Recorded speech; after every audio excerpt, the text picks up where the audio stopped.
This podcast is for informational purposes only. It is not intended to provide medical advice. It exists to entertain and to inform.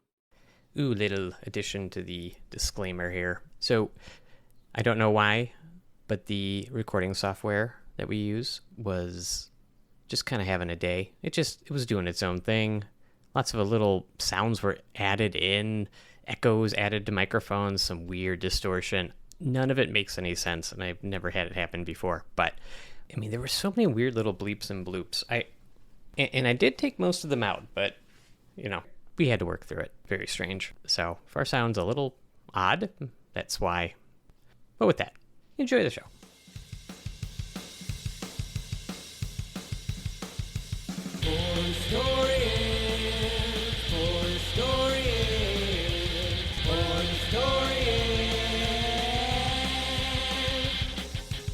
Welcome, everyone. This is Poor Historians, a podcast misadventuring into the archives of medical history and beyond.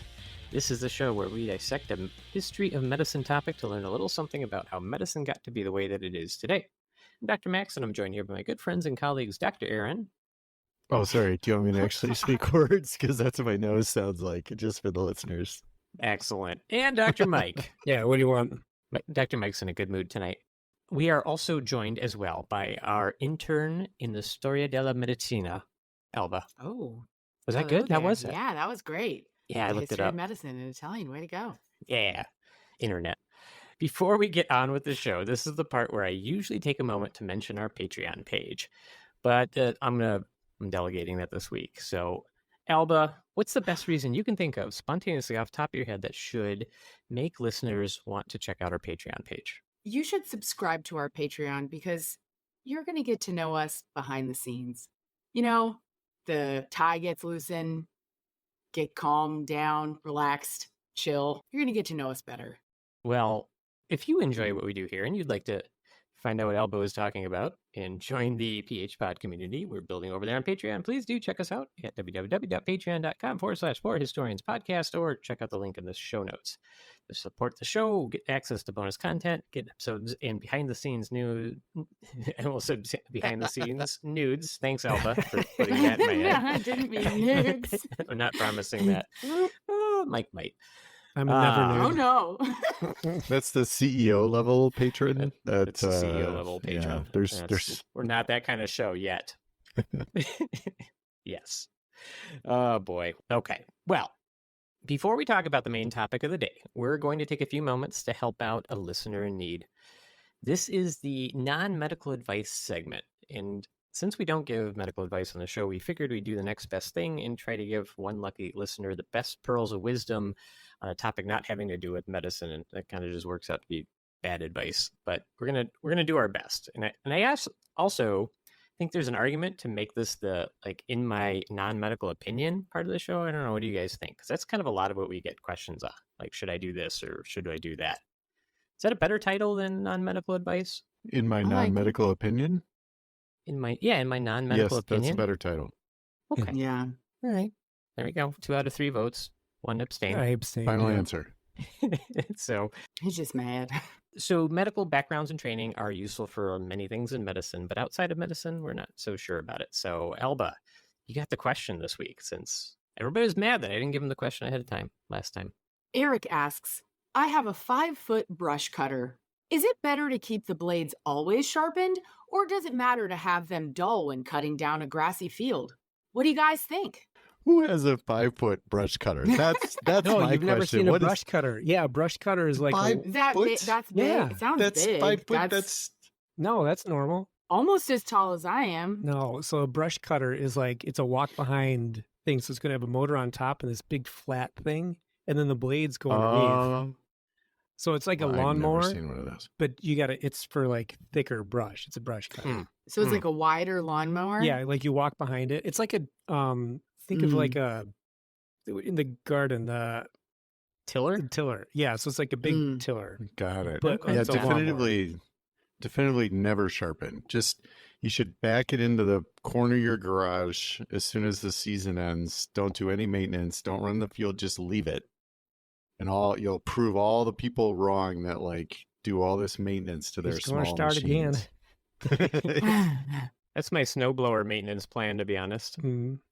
Mike, what do you think? I like to dull up my blades before the season, so I'll get it out. I'll, use seafoam, get some new gas in there, give it a couple cranks, and then I'll go over to a gravel pit and I'll just try to run over as many rocks as I can to dull the blades up for if and when it gets wet, so you can safely cut down the wet brush.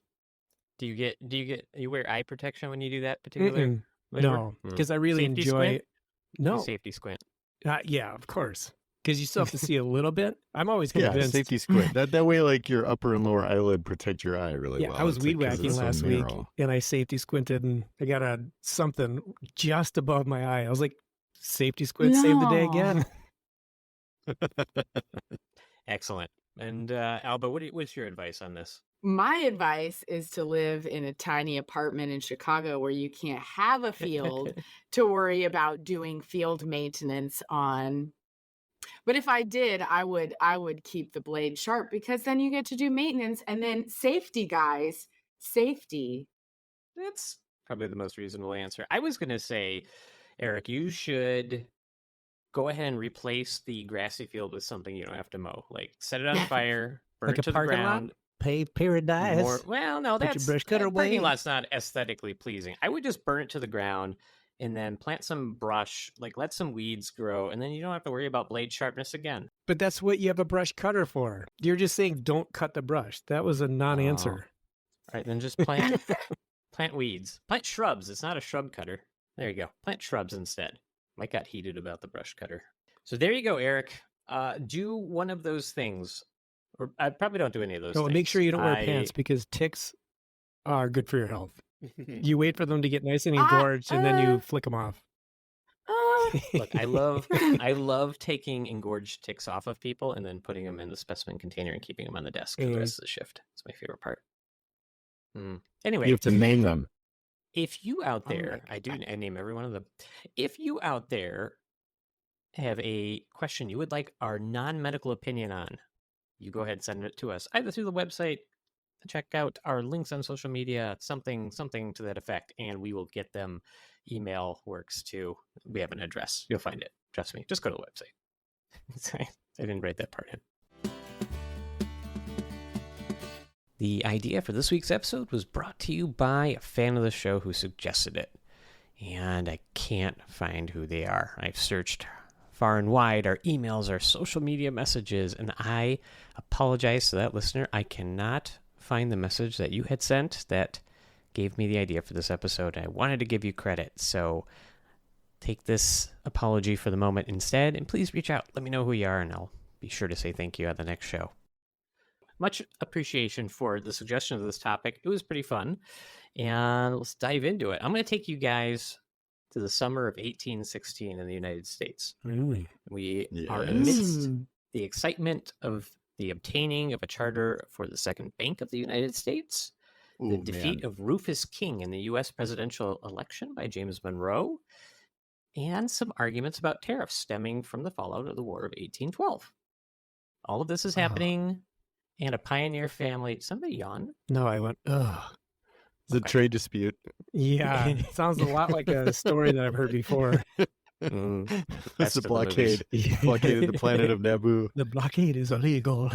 So amidst all of that, a pioneer family, among so many others, was so bored by all of that aforementioned current event. Oregon Trail. Wait. Not that far. Okay. They decided to move to rural Indiana to see if that might be more exciting. And they probably had other reasons too. But this family consisted of a mother, a father, some kids, some aunts and uncles, and they, along with a few neighboring pioneer families, settled in the area of Pigeon Creek, which is in the middle of nowhere, Indiana. If you visit there today, you'll be surprised to find out that it's still in the year 2024 in the middle of nowhere, Indiana. That's just where they went. I feel like they kind of quit, though. They didn't go really far west. At the time, that was way far west. 18... Really? 16? I guess. Yeah, what was the 1816. year? 1816. Yeah. They were like on the wild frontier, man. I guess. Yeah. There's They like had- a lot of walking involved to get there, right? Yeah. walking, They no probably had to roads, walk. no- They're like, you Yep. know what? This is good. That's a long way. Okay. That's why we call it the Midwest here, right? It was at one time like wasn't the west of the continent, but they didn't know that. They were just like, we walked far enough. We're tired. This is west. Great. It's always about how the East Coast feels. Mm-hmm. Yeah, it's Truly. not untrue. So they did what other pioneer families of the time did. They built a lean-to shelter, they got some cows, they hunted, they fished, they gathered to eke out a living until they could build a more reasonable log cabin to fill the time. You see, they were basically trying to escape a camping lifestyle because nobody enjoys camping. Nobody wants to camp forever. Callback. So, as boring as all that might sound, there was some excitement in the form of a mysterious illness that was claiming the lives of many of the pioneer families, this pioneer family's neighbors specifically as well, and eventually the aunt and uncle of this pioneer family. Yes. Weird cheer for death. This illness seemed to spread by Death is the other 1818. traveler, is the other pioneer. Death never loses. Are you making up movie quotes? I don't think it will be now. The Poor 'Cause Historian's Francis movie? Ford Coppola listens to this. Mm-hmm. He sent me a text message. He needed $100, so I sent it to him via Venmo. Well, nice of you. Yeah. All right. Well, this illness seems to spread by 1818, and neighbors and even their livestock are dying. It's nausea, vomiting, and constipation would then turn into abdominal pain, earning this malady the clever and catchy name, the puking illness, or sick stomach. No. That's what they called it. Come That's on, what they It's called it. 1816. puking It's in the illness. middle of nowhere. They There's don't a have any dropsy in there somewhere. This illness actually changed its name several times during this story. And these were kind of some of the early iterations, but there is something to be said for a lot of those old-timey diagnoses. I prefer those names way more. The dropsies, the quinsies, Mhm. etc. And so this one will have a pretty fun name as well when we get to it. Will it turn into diarrhea? You know how they had all sorts of Pukies? O's. The British diarrhea. pukies? It's much more refined than our American diarrhea, I gotta be Right. honest. So people were noted to have an unusual odor as well to their breath, as well as, I mean, that is like beyond the usual floral bile smell you get after emptying your stomach. Ugh. But it could progress swiftly over like 3 to 10 days to a stupor, coma, and then result in death. Or it could last weeks to months and kind of come and go. And it was then colloquially known as the slows. I like that. There we go. There we Oh go. no. They've gone should from the there should be a pukies to counter. the slows. Yep. The puking illness, sick stomach, or the chronic form, the slows. And so, Oh my God. so the pioneers of the time, like this family, also saw the illness take hold of the livestock, where it would then cause shaking movements with walking, which was kind of peculiar to animals, but then it would also result in death many times. And there, if it was in animals, they called it the trembles. Hmm. Mm. It's the cutest of all the names, I think. Oh wait, Mhm. was there malodorous stool involved? That's one of my favorite symptoms. It wasn't pleasant Signs. stool smell involved. Yeah, so whenever somebody's like, it's malodorous, like particularly bad odored stool. Like, have you ever You're smelled like- poop? It stinks. Yeah, it's like not right. It's Well, always in really, the books. They're like, "Ooh, honestly, one sign though, is there's- malodorous stool." Be like, There's "Oh, a difference. okay." There is a spectrum of stool smell though. There's that stool smell that's like, gross, and there's that stool smell that's like, oh, that's a GI bleed. Mhm. That Yeah, just, Or but that's that's not even yeah. particularly more malodorous. I mean, the It GI just bleed smells is different. subtly floral with like kind of Yeah, it's a little sweet. It's like a a hickory undertone, just Yeah. a little woody. Are you pairing know. it with wine? Eric? no, it is the wine. when there's blood in it, it kind of is. God. Now, in the fall of 1818, unfortunately, the mother of our frontier family contracted the puking illness, and by October 5th, she had died, along with so many of her neighbors. Oh, ma'am, not the slows. Go She ahead. didn't She get didn't the have the slow. slow. She got the She got the puking quicks. illness. Yep. The pukies. Her name was Nancy, and though her career as a pioneer was cut short, she was survived by her children, including a 10-year-old boy named Abraham, who went on to become a 6'4" grappling phenom, claiming over 300 victories in his 12-year professional wrestling career. Oh, He was my. recognized by the National Wrestling Hall of Fame in 1992 for his accomplishments. Is this Abraham Ben. Lincoln? Was he a wrestler? Indiana. Much like Jesse the Body Ventura, he went into politics. And unlike Jesse, Yes. Abraham Lincoln was thereafter remembered more for his towering historic political achievements than his wrestling career. Sad, I know. He did not actually have a wrestling career. Is this He true? did. He did He actually. did, I have right? it is cited in my sources. I did. But like Wow. confirm actually, that. like Greco-Roman What was his wrestling. name? What was his stage name? He didn't have Stovepipe? so this is before. Don't you know? What, this is a dangerous tangent, but this is before professional wrestling as we know and love it today. This was catch as can wrestling. This was sort of more akin to like Greco-Roman type stuff. So yeah, he actually had a pretty good wrestling career. He would be good because he was tall and probably Yeah. had Marf bands, so he's very flexible. Yep. He could probably get Lots out of of reach. holds. Seems like a double-edged sword, Mhm. but yeah, fair. Well, here, this is actually that's the only wrestling reference I have. Thank you Thank for you. indulging me. You're welcome, Mike. I learned something today. We were talking about Nancy Lincoln, and she died from this mysterious illness that would go on to have many names. It would later be called milk sickness, and that's kind of the most popular name you might hear it by. And this is a uniquely American phenomenon, and we take much pride in many things as Americans. So I feel we should probably take pride in our own mysterious illnesses, right? Oh, yeah, definitely. Sure. But they don't have milk in Europe? No, but they didn't have this illness because this is a only in America thing. Ding, ding, I'll ding, Louis explain why. Pasteur. Oh. We'll get to it. As I mentioned, this is a deadly disease, and in the early 18th century, there was no clear explanation. It was regional, with cases popping up sporadically in the states of Ohio, Tennessee, Kentucky, Indiana, and Illinois, and especially in really rural areas that are being settled by these early American pioneer families. So this is very, very regional. Reports from scattered counties would detail whole families dying or portions of villages succumbing. So physicians in the 1830s and 1840s in some areas of Indiana could be treating as many as 5 to 6 cases at a time among populations of these frontiers people. And these are small populations, so that's kind of a lot. Reports from rural counties in the 1830s would cite like 50 or 60 people dying there. In Dubois County, Indiana, half of the deaths occurring in the early 19th century were due to milk sickness. Whole It's Du villages, Du Bois County. Yeah, boys, da boys, da boys, da boys. Whole villages were abandoned, and people moved from place to place because they were scared of getting this disease. And there's this one guy named Harry Besson who moved 3 times to escape the disease, but then he died before he could make his 4th move of milk sickness. So 3rd time is not the charm. No. Have you guys ever heard of this? I'm curious. I have not heard of this. Did they take their livestock with them?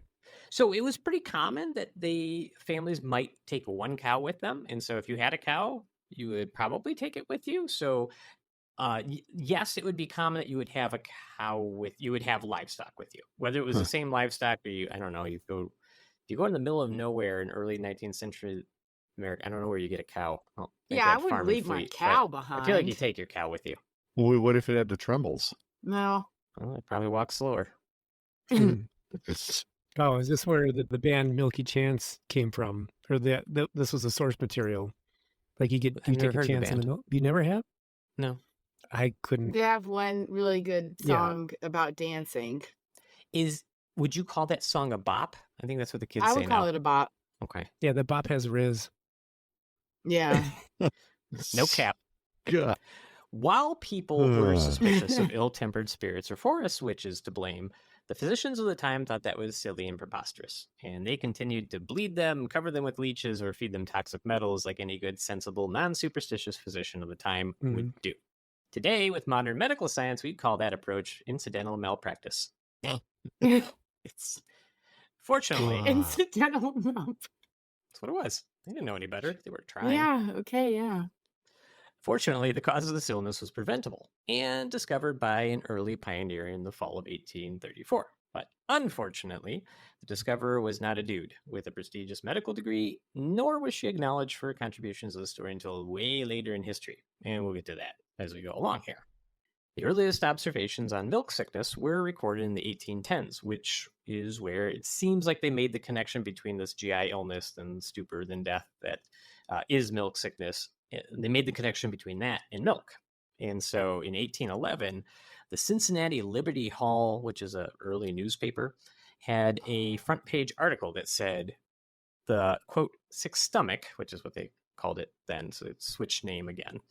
The sick stomach illness seemed to be tied to milk from cows that were not confined to pastures. It was noted that horses could die too if they grazed in the woods, and the article suggests that someone should probably look into the stomachs of dead livestock and horses to see if there was some kind of explanation there. It is actually a really, really good explanation, which might have saved a lot of time, but or a really good suggestion, but nobody took them up on it for reasons, I guess. I don't know. Wouldn't you think? You would think Too they much would. work. Yeah, it's a dead cow looking at stomach. Oh, when was the microscope invented, right? Did they have... Yeah, they had some of that stuff right by then. They had microscopes at this time, but They I don't not think they even need had it. germ theory at this point. Yeah, They could, but they could. I mean, they would have just like looked in the stomach and been like, "Ooh, look at this stuff in there." Like maybe something. Anyway, it would have been It is a great idea that just nobody took up on. But the medical journals of the time were not much help either, because the Shocking. first medical journal of America is the way I'm going to say that. It was the Medical Repository of New York, which was founded in 1797. They did try and help kind of drum up some interest in the disease. So they actually reprinted that article from the Cincinnati Liberty Hall, which basically said, like, hey, milk makes people sick. Livestock are dying. The thing I just said, they reprinted this article to try to get people and like start thinking about this and working on it, but it just didn't go anywhere. And the problem was this: like most of the respected medical journals of the day came from Europe, and there wasn't like a lot of them around you, so you couldn't get your hands on them very readily, especially if you're out in the middle of nowhere. And a lot of medicine and like medical practitioners out in the boonies and the frontier of the U.S. at this time, like they didn't have journals. They weren't writing journals. There's like no medical journal for the annals of nowhere, Indiana. It's not a thing. Look, things were boring The at this annals of time. nowhere, Indiana. I like that. Trademark. That was good. So things were boring at this time, but not boring enough for people to read medical journals while they're trying to survive in the Wild West frontier of Illinois. That's a Midwestern geographical humor joke for our listeners outside of the U.S., but that joke would have killed in Peoria. Nice reference.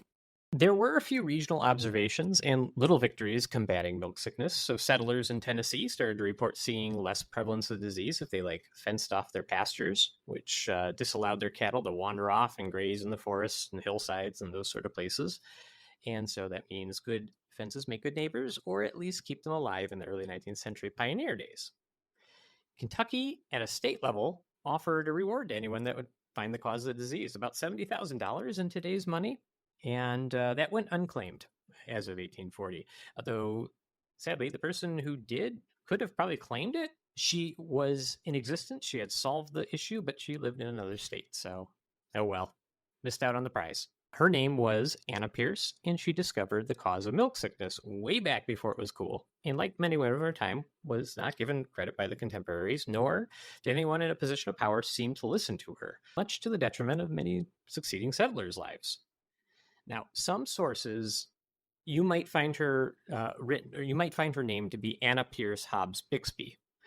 And just to prevent any confusion, if you come across that name or you've heard that name, this is the same Anna Pierce we're talking about. The Hobbs surname came from her first husband, Isaac Hobbs, who was notable insofar as he existed. And then he died. That was of milk sickness? Of milk sickness. He just died. Died of whatever. The Bixby came from her second husband, who is also mentioned in the articles about her as a criminal, or he was a criminal, and that's really what he was notable for. I want to point out, neither of these dudes have their own Wikipedia pages. Mm-hmm. So Anna Pierce, from all accounts that I could find, was not a formally trained physician. However, she sort of was colloquially known as one of the first women frontier physicians in southern Illinois, and did have some medical training. So that also is the second time I said colloquially in an essay. But you nailed it this time. I did. I practiced. Good job. Thank you.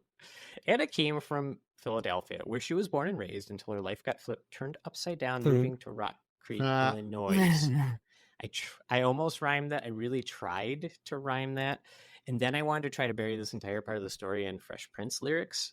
And then I decided against it. So you're always going to say, yeah. It's coming from the playground. She's a fair amount. I started and I was like, To picture the area of Rock Creek, Illinois, take a moment to close your eyes and examine the darkness behind the lids. The nothingness you see there is analogous to the middle of nowhereness that is Rock Creek, Illinois. You'd be surprised to find out that despite the passing of 200 years since Anna arrived there, it's still nowhere. Just out nowhere. There's not even a Starbucks. There's nothing. All of this is happening Wow. in the middle of nowhere.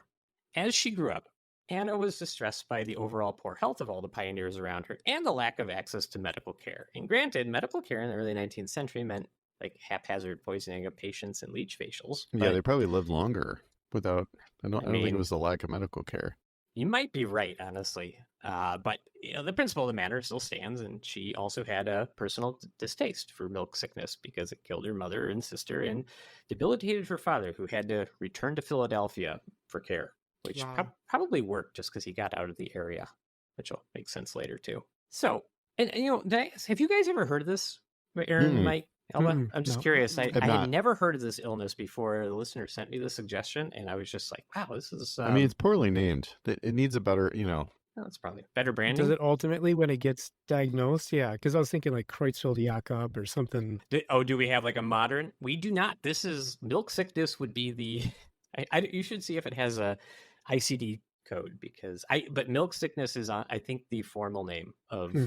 I mean, I could ascribe one more name to it once you learn how it works, but they had to call it dive later. the Indiana flu. And Ooh, then everybody would have.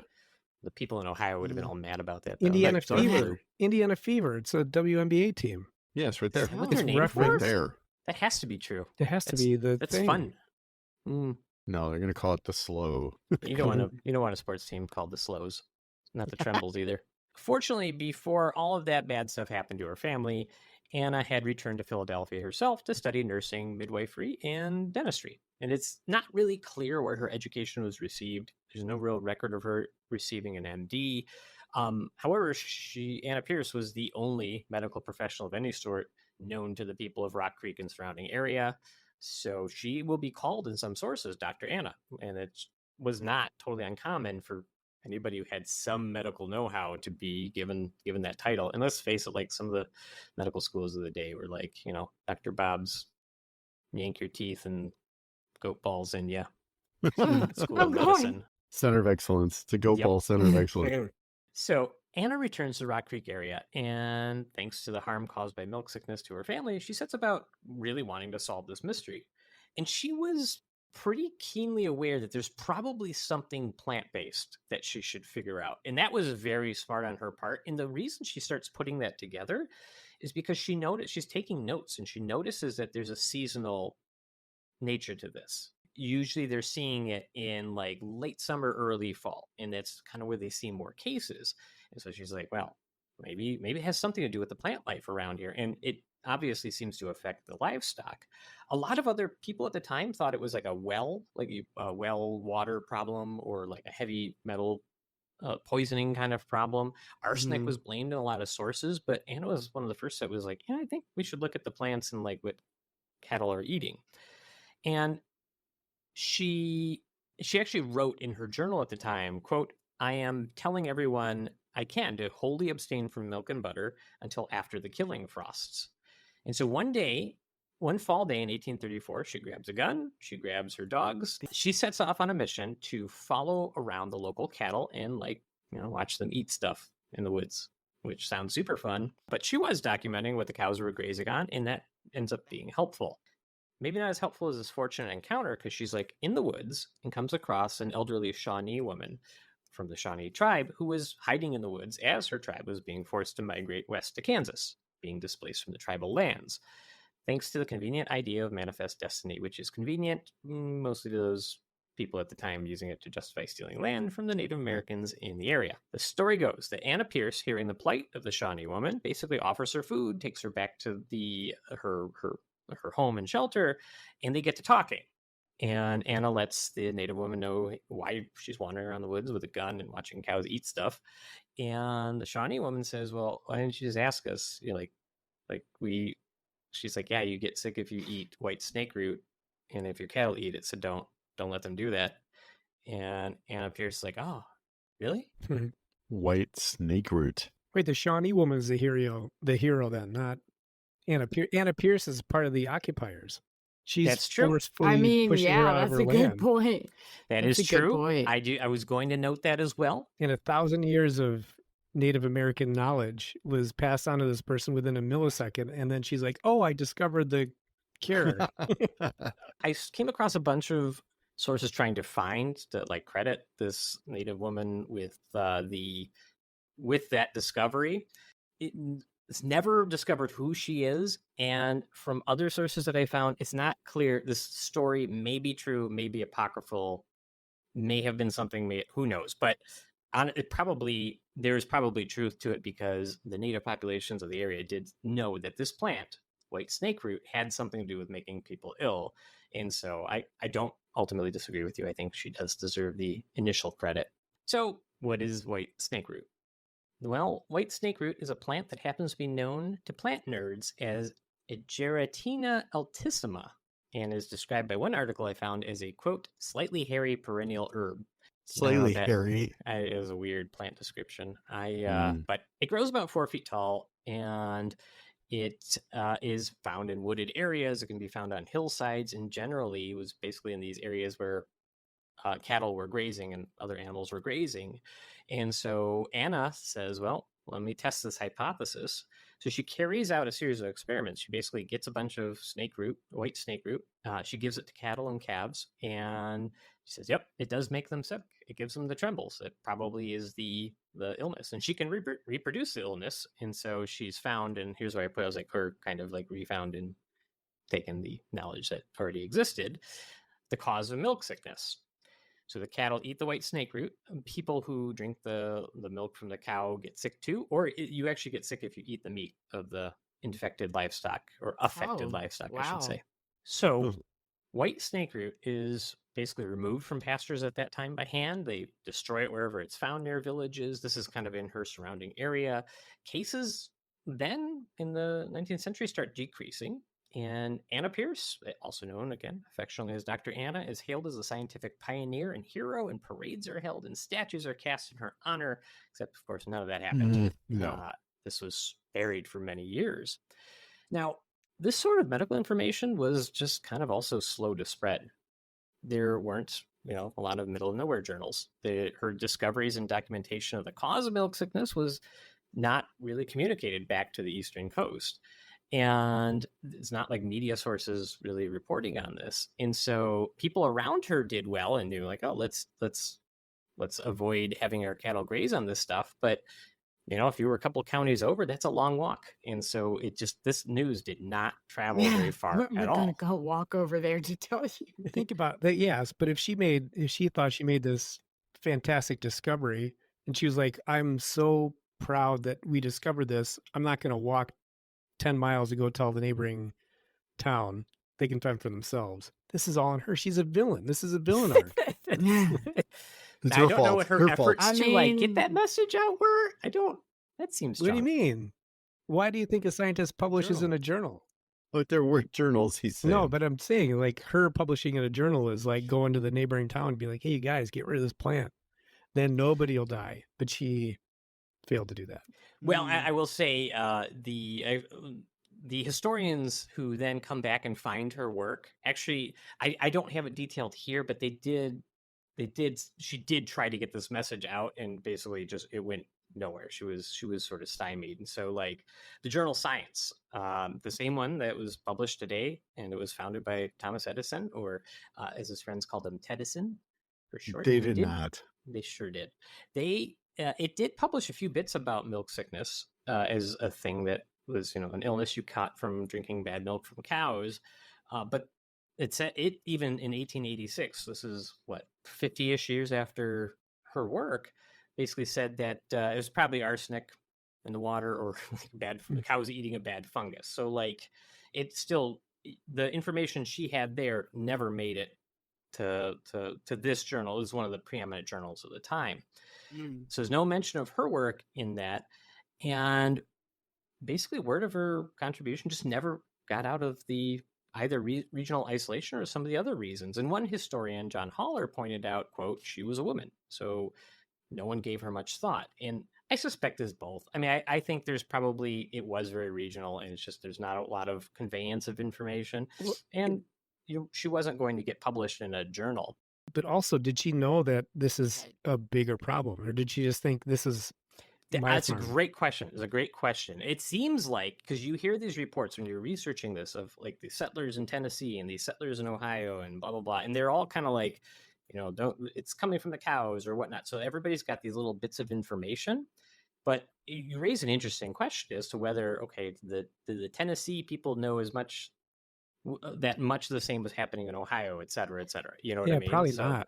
They might not have. Fun aside though, in that 1886 Science, or the 1886 article in Science, I found there was another article that caught my eye, like two stories down, because it was called, quote, "The Classics versus Science." And so then I had to read that too, which was a short letter, but it was basically some dude complaining about how ineloquent science writers were, and used the phrase like wretched English to describe science writing, and he wanted scientists to like read poetry and read classics, and said that their From writing was that time? insufferable. Yep. But that time was like so verbose. And I know. It's like, wow. And then he said like their writing was insufferable, and they would, quote, "be better for all concerned that they should be digging Sanskrit roots." God, I've been living in Wisconsin too long. Yeah, I love snobby petty journal infighting. I don't know why. I just really do. Because it's funny. It is. The funny. more things This guy change, is so the more mad. things He's get writing a letter to whom it may concern. Like, I could barely read what you had to say because it made me That's so essentially- angry because you're so stupid. That's the Facebook comment section in 1886. Yep, Oh my exactly. God, yeah. Yeah, it's true. Anyway, the connection between white snakeroot and milk sickness is now firmly established in the historical record, but I actually haven't explained yet how the disease works, because it wasn't until 1928 that chemical analysis had advanced enough to put together the final pieces of the puzzle. So long after Hannah Pierce was kind of forgotten from the annals of history. Scientists at the U.S. Department of Agriculture did a full toxic analysis on the white snakeroot plant. Notably, her work was not cited in the report, so even at that point, they weren't aware that she had at least done some documentation of this connection. But what they found was that snakeroot contains a substance called trematol, which is the toxin that causes the milk sickness. Trematol is like an alcohol kind of compound. It gets metabolized by the liver as part of the toxicologic process, and it ultimately results in a metabolic acidosis, causing a buildup of acid in the bloodstream that's actually somewhat similar in a general sense to diabetic ketoacidosis, which is a condition you get in a certain crisis when you are diabetic. And basically what happens in both, the similarity in both is that you have a buildup of lots of acid in the bloodstream. That acid gets converted into ketones, and those ketones can actually be smelled in the breath. Not everybody can smell them, but people of this time had noted that folks with milk sickness would have an odd smell to their breath, and what they were smelling is the byproduct of all that acid becoming ketones and whatnot. And so it was kind of cool because it was an early clue that this was a metabolic issue. Interestingly enough, lactating animals, so animals producing milk, were a little protected because the milk would carry much of the toxin away. And so male animals were way more likely to die from snakeroot because of that little byproduct. I mentioned that, a lot of the information from the boonies never made it to the big medical journals, but this illness went away. And it's kind of interesting because it sort of worked itself out in payroll. It was about like not dissimilar from a Michael Crichton book. Michael Crichton doesn't know how to end a book. Just throwing that out there. And most of his books tend to end like, oh, it just got better. Andromeda strain, come on. That would just mutated into a lesser virus. Like, yeah, come on, man, you got to write a better ending to that. Look what happened. Yeah, I know. Because he was I think he's a physician, and I get it, but it doesn't make for a great story. But that's kind of what happened here. And this is where we enter the fascinating high stakes world of farming and dairy agricultural advancement. Oh my gosh. You're speaking my language. I love talking about this Wisconsin. Stuff. Yeah. As farming and dairy practices advanced, it actually limited the spread of this poison because, well, you got a bunch of cows. You want to increase the amount of milk you can give to nearby populations. You keep your cows together. You fence them off. fencing them off tends to eliminate them from wandering into areas with the white snake root. And then you're making, you're getting a big batch of milk together for sale. You pool all the milk from your cows. So even if some of the cows, and you have many more cows, are wandering off and eating this stuff, and you go to the next farm where they're not, when they poured all that milk together, it dilutes out the poison. And so a lot of this sort of got better on its own. And so in the 20th century, milk sickness was basically all but gone. And the last documented case actually happened in 1963, where 2 infants presented to a hospital in St. Louis with a curious metabolic acidosis. They were treated for it. They survived. They did have milk sickness, but I could not figure out, at least in the source I had, how exactly they got it. But you can get it from eating the plant itself. I don't know that I think they were infants. I don't know if that's what happened, but I hope they didn't. I hope they weren't just wandering in the hope not. woods eating a root. You would hope not. So that's basically the story of how an obscure American deadly frontier disease was discovered, kind of forgotten, rediscovered, or at least claimed to be rediscovered, but not before it killed the mother of a professional wrestler, Abraham Lincoln. Nice. Thankfully, we never had to worry about any sort of disease in our food supply again after they brought all the animals together in giant herds. That's good. Yeah, Max was saying that's a good thing. Pool that milk. Pool that milk. Pool that milk. Pool that milk. Yeah, I don't know where that came from. It's the weirdest chant I've ever heard.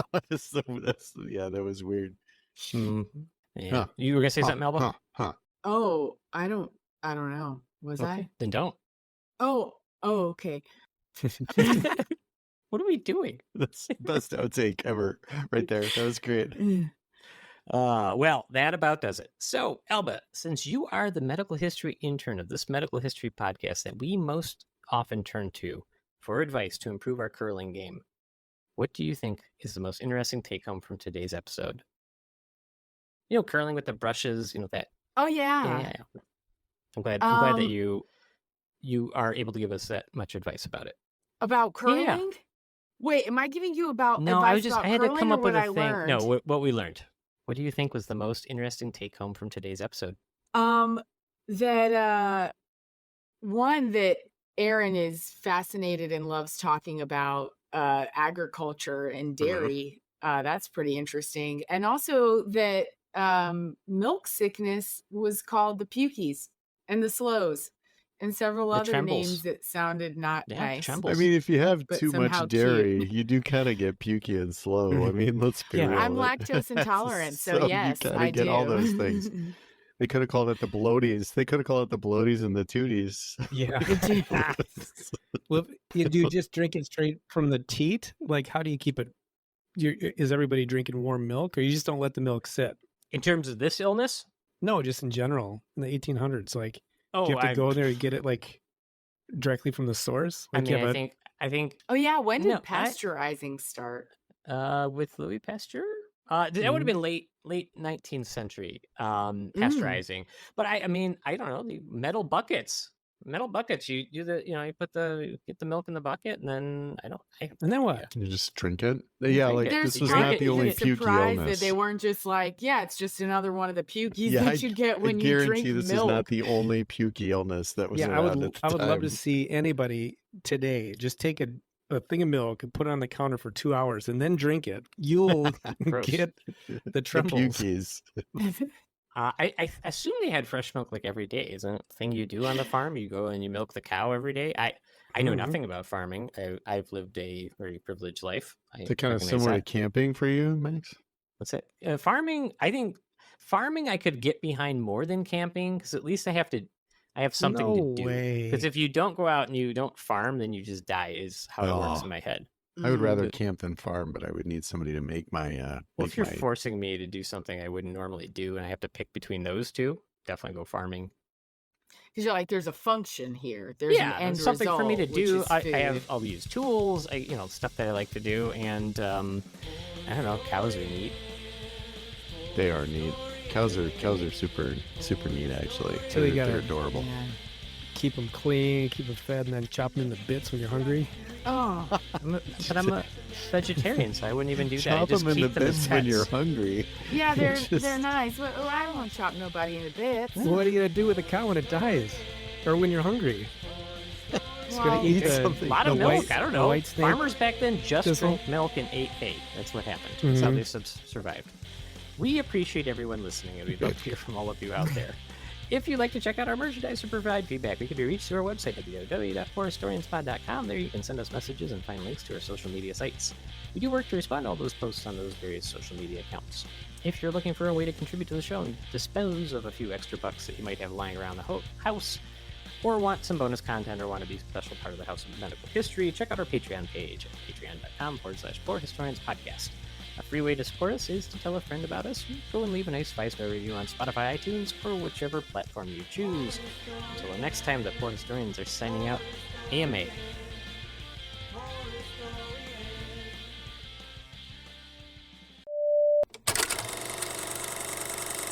You should be our Patreon patron because you're gonna get. Oh, I lost it. Never mind. It was gonna be No, good. no, it's perfect. Go where your heart takes you. I don't know. I had it, and then it just completely blanked out. Oh, I got it. Stream of consciousness, go. You should be our Patreon patron because you're gonna get to learn how we really feel. You know, the main content, that's like the on-air stuff, but you're gonna get to see behind the scenes and what we really think with the Patreon patrons. Okay. Sounds threatening. Yeah. Just realized I should credit a listener for giving it to me. So let me look that up.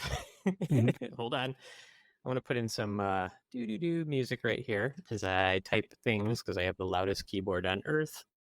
Need somebody to like tap dance and kill time.